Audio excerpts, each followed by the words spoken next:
Hello, my name is Ioana Salmonidis. Welcome to Victorian Opera's web series, 15 Years of New Opera. In today's episode, we turn our attention to the important role the set, costume, and lighting designs play in the presentation of a new work. The first work we'll look at is Calvin Bowman and Anna Goldsworthy's production of The Magic Pudding, the Opera, based on the book by Norman Lindsay. Chloe Greaves designed the set and costumes for this production and took her inspirations from the illustrations drawn by Lindsay himself for the book. She and Peter Darby, the production's lighting designer, joined me to talk about how their designs for this production, staged in 2013 and again in 2018, came to life. I'm also joined by Marg Horwell, who designed the set and costumes for Victorian Opera's 2018 production of Lorelei. She discusses how the costumes and set were used throughout the production to convey the key message at the heart of this work. Chloe, where did you draw inspiration from for the set and costume designs for The Magic Pudding? Cameron Menzies, who directed this, and I had been working together quite a lot. We sort of, our very early conversations, what we knew about this work was that it was going to be a nostalgia piece, or that's the feeling that we had. We, like The Magic Pudding, they're actually quite beloved Australian characters, and we really had this sense of that the audience were going to desire that in the production, and what we really wanted to do was just to bring Norman Lindsay's illustrations to life. We wanted the audience to have this kind of magical experience where they came in and they just saw these characters come to life on stage in front of them. And so really the inspiration behind the set and costumes absolutely came from Norman Lindsay's work, specifically The Magic Pudding, but also his sort of broader body of work. And then I really sort of started to look into art of that period of time, what was the kind of art that was being made, and then very specifically, like, what did theatre making look like in Australia in the early 1900s? How were people making, how were they constructing sets back then? And so we wanted to really evoke that kind of Australianness, because I think arguably Norman's one of the first people who really started to express Australia as its own identity. I mean, post obviously the Indigenous community, who have a brilliant connection to this land. From the Western culture's opinion, Norman was like kind of the first who really started to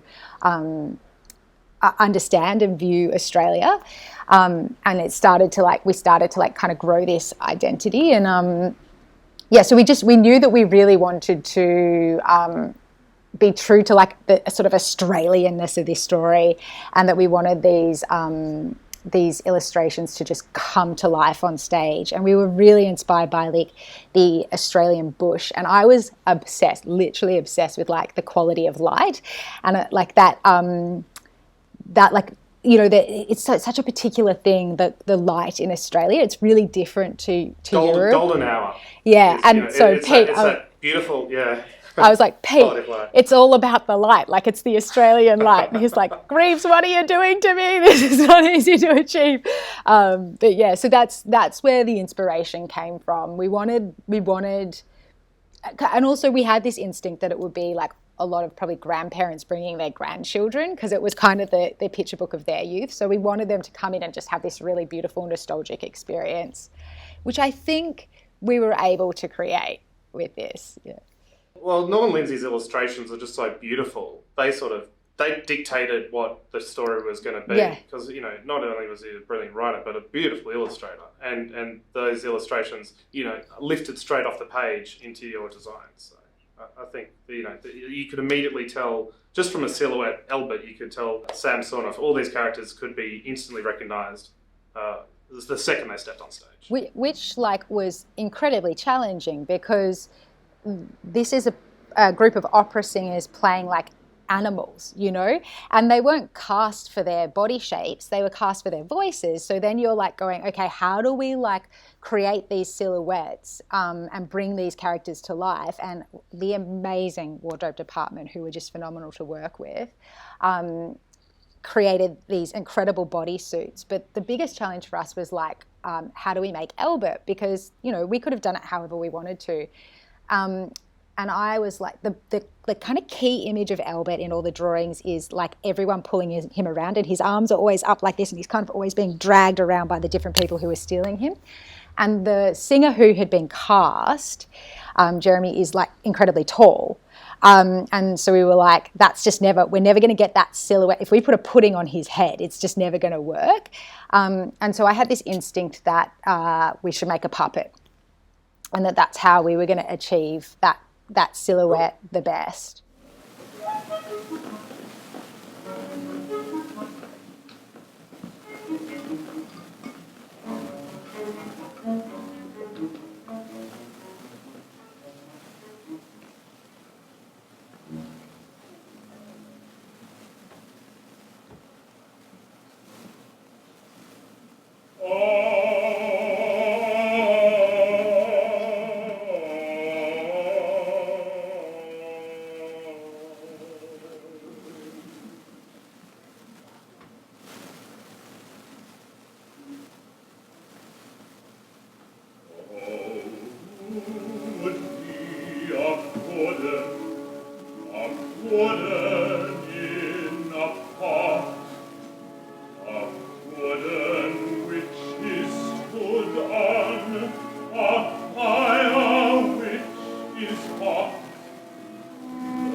Cool, that's great. I mean, he looks amazing. You can see him sitting behind Pete there.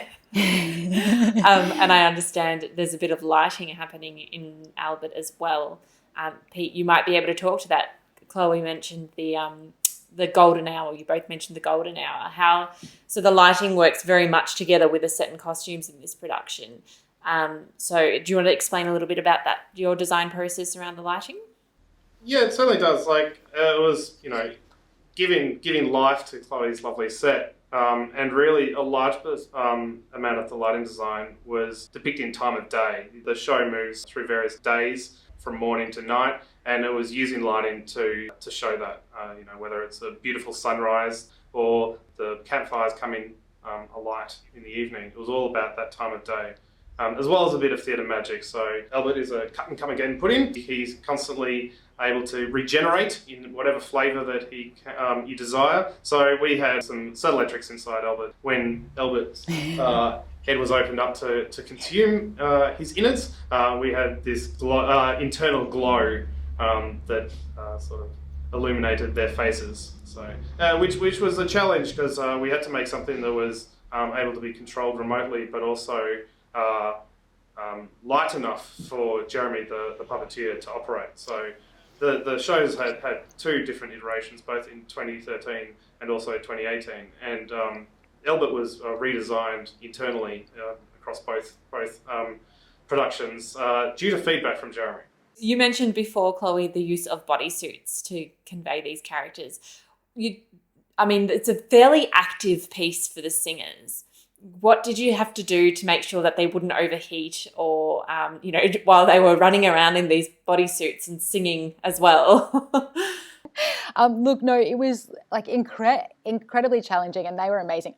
So obviously, like, all different types of performers have different needs. Like dancers need a lot of stretch in their garments so that they can move in the way they need to. Actors, maybe more carrier-orientated opera singers need to be able to hear. And our first challenge was like, how do we make headpieces that aren't like blocking their ears, because then they can't hear each other? So that was like challenging. So, we made these kind of like opening, like the headpieces are all designed to sit around their ears and not still give them like the full sound that they need. And then their bodysuits that were also creating the kind of shapes of these animals were all made out of foam, which is just really quite hot. They were hot. They rehearsed the whole time in them, and they were warm in them. But then when they added the costumes over the top of that, it just added this extra layer of heat for them, which was hard. And then you put stage light on top of that again, and it's like, whew. And they were incredible the way that they coped with that. But what we ended up doing for them is we sewed in these big pockets to put ice packs into them. So they actually had ice packs inside their outfits so that would like cool them down. Because the show, I think, goes for a little over an hour. So that's a long time to be in essentially like wearing like a hot water bottle all around you. And of course we rehearsed this in the heat of summer. So it was put them in these suits and watch them go. So one of the things I loved about the suits actually is that they immediately took on the characters when they put on these bodysuits, because it dictated the way that they could walk and move. So that certainly in the character Sam Sornoff, he had to waddle just with his suit, just because that's the way that the suit moved. So he immediately turned into a penguin. Well, it was actually, I kind of designed it specifically that way, and then I felt awful because I'd like made them walk funny and like overheated them and then like put a headpiece on. But I was like, and like Cameron Menzies, who directed the piece, was like so supportive of both of our visions to do this stuff. So, I mean, when you've got the director like rooting for you and like very like passionately pushing that cast into like embracing and enjoying the experience of changing their movement, because this isn't the kind of opera where people sort of stand and present to the audience. It's very physical.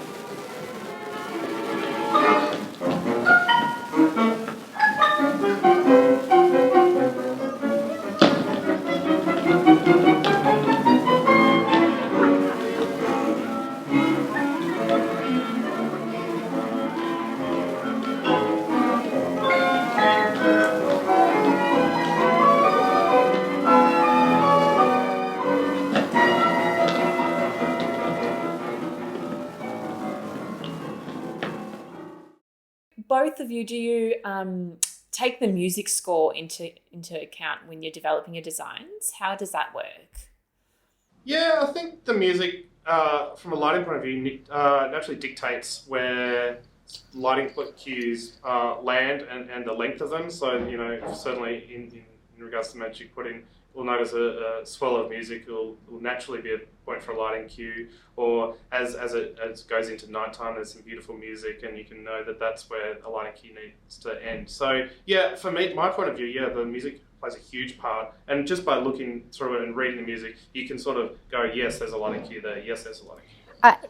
And absolutely, for the set and costume design, there's an energy in the sound of, like there's the kind of emotional qualities of a scene based on the music, and we absolutely responded to that in the way that we designed it. For example, there's a certain section where like different set elements get pushed on and they're on wheels, and that was able to like move in a way that had this kind of chaotic feeling that like led into that scene. That's all come from the quality of the sound. Also, the music has a kind of nostalgic Australian feel to it. It feels like it's from an earlier period, the kind of quality of this, as much as it's new, it's got like, it's referencing this kind of earlier period. So that's definitely part of why we decided to design it in that way. 100%. Like, I guess for me, the music is kind of like the heart of the work. And so you need to like listen to it and read it and understand it to design it, because they're so integrated. Like, they embrace each other in the way that the lighting and the set and costumes embrace each other. The sound, the music does as well. If those elements don't gel, it becomes instantly jarring to an audience. So if you get it right, and certainly the lighting design, if you get it right, the audience won't really notice what you're doing. And there's quite a lot of cues in the magic pudding, and my goal was to sort of not notice them and have it all blend in.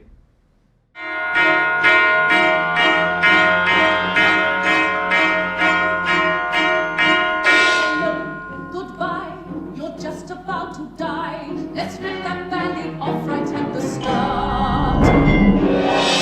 Hello, goodbye, your cruise has gone awry. The rocks ahead will tear your craft apart. Your life, your prime, the tally of your time. Feel free to add it up and write it down.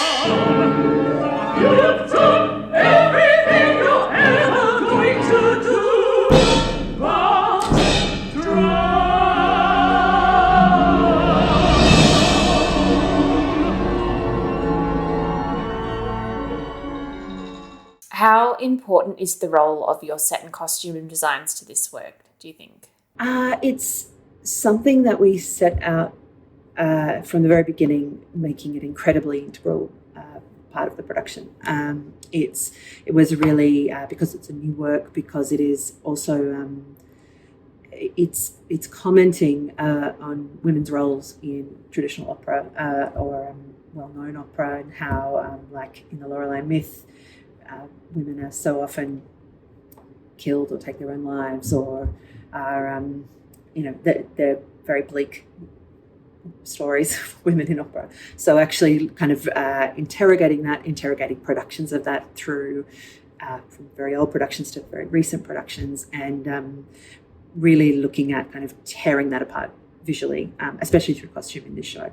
And director Sarah Giles and Ali McGregor, who is the brains behind the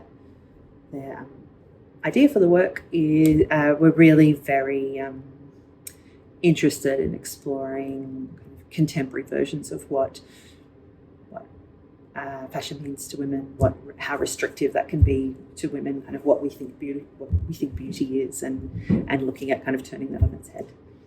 So where did the idea as well in regards to the set of having those 3 rooms come from? Originally, I think actually it might have been vertical rooms. We talked about each one of because actually it's a kind of a split. It's a myth or an idea kind of split into 3 roles. So it was each woman being on their own island or on their own rock, or being exacerbating that feeling of isolation, and also kind of putting it in a contemporary setting. To me also it looks a bit like a doll's house, and they look like those little ballerinas in the middle of a jewelry box, and there's something kind of nostalgic and aspirational, like for little girls or something, that you I don't know, there's something really about how we tell our daughters to like pink, or how that you actually as a girl like pink kind of as a young child, or what you gravitate to, and I guess how gender is constructed. That kind of felt like a very kind of lonely picture book kind of way of showing those things. And the space is raised too, so it feels to them I think like being on a precipice, and that it feels like they're kind of floating in the air. To me, when I look at the piece, especially even now looking back at photographs of the piece, they feel like they're floating in midair, and also just that they are on the edge of a cliff and could step out at any moment. So you mentioned the costumes were sort of that high fashion, almost the dresses, the way that you dress them. Were you influenced by any particular fashion designers? So many. I love fashion so much, but I also, I love Met Gala fashion. I love impossible fashion. I love things that are just amazing to photograph and probably awful to wear. Also, I think when making contemporary work, I really gravitate towards, especially if you're referencing pop culture, or if there's anything like this work, actually, I like making kind of things that are highly referential to what we're seeing around at the moment. So I was really particularly influenced by these dresses that have come out in the last 5 years by John Battista Valli, he's making these just incredible kind of confection pom-poms out of tulle, and just acres and acres of tulle that don't fit in a car, and really just aspirational fashion kind of gone crazy. You can't see their legs when they're wearing them. I love that it's similar, actually. The designers Victor and Rolf and Alexander McQueen were the 3 designers we really looked at for the looks that we've used in the show. But around the time we were making the show, it was the Met Gala, where I think it's Blake Lively whose dress was so big and headpiece was so big that she couldn't get to the gala unless she hired a party bus to get there, because the doors were big enough for her and she could stand up the whole time. And there's kind of something amazing about that. And she posted a video online where they were all having a fun time and they were dancing. So it looked like it was a good, fun choice as well. But really, I think it was led by a practical thing that she couldn't actually sit down or she was too large to get inside a vehicle. So that's quite fabulous. Also maybe questionable, I'm not sure, but, incredible. Yeah. Or, that amazing Rihanna coat that was everywhere that came out after the Met Gala. That was that beautiful yellow embroidered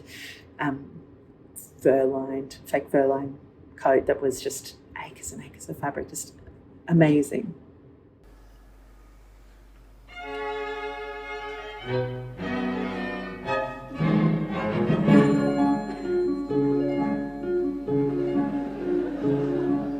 Once there was a beautiful maiden, pure and chaste and shy.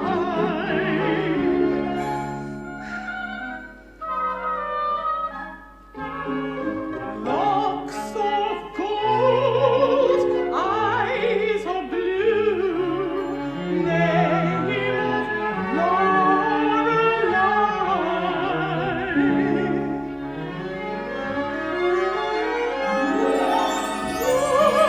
She fell in love with a sailor, bright the flame did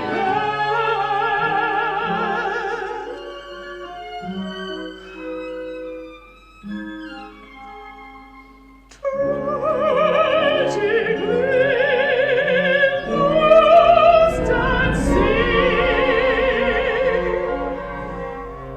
Never to return.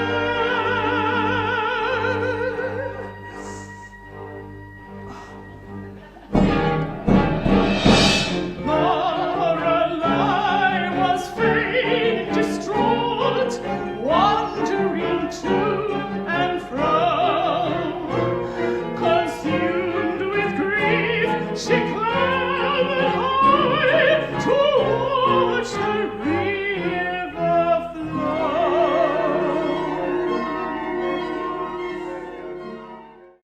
Can you explain the process that follows your designs being approved? Like what happens once the company says, yep, let's go with that? I worked really closely with the director on this because throughout the show, the pieces have to break down. So we wanted it to be funny. We wanted it to be awkward. We wanted it to be very kind of anti-beautiful, kind of even taking your shoes off on your skirt so big that you can't reach your feet is a good kind of funny image. And the show's funny. So I worked with Sarah a lot on how those things might break down, and if the middle bit comes off, that you might be able to see like your undies underneath, but your feet are still covered, and just kind of finding the most improbable ways of doing that. And then also trying to find silly things, like if you're wearing gloves, how do you can't undo anything, you can't do anything with your hands, just looking for the most impractical thing. And Sarah and I kind of worked very closely together to get to that point, and then worked and on the space as well, but the space to me feels like a vessel to hold the people, actually, kind of that it's kind of a clean box for them to be in, like a doll in a box.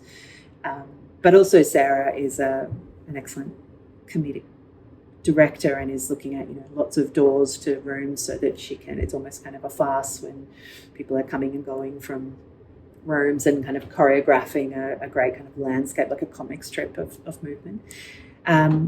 So then we together had that, we kind of came up with a very clear proposal for how those things might work, and then it was a very hands-on kind of rehearsal period where we would see what would work and then modify as we went along as to how that actually,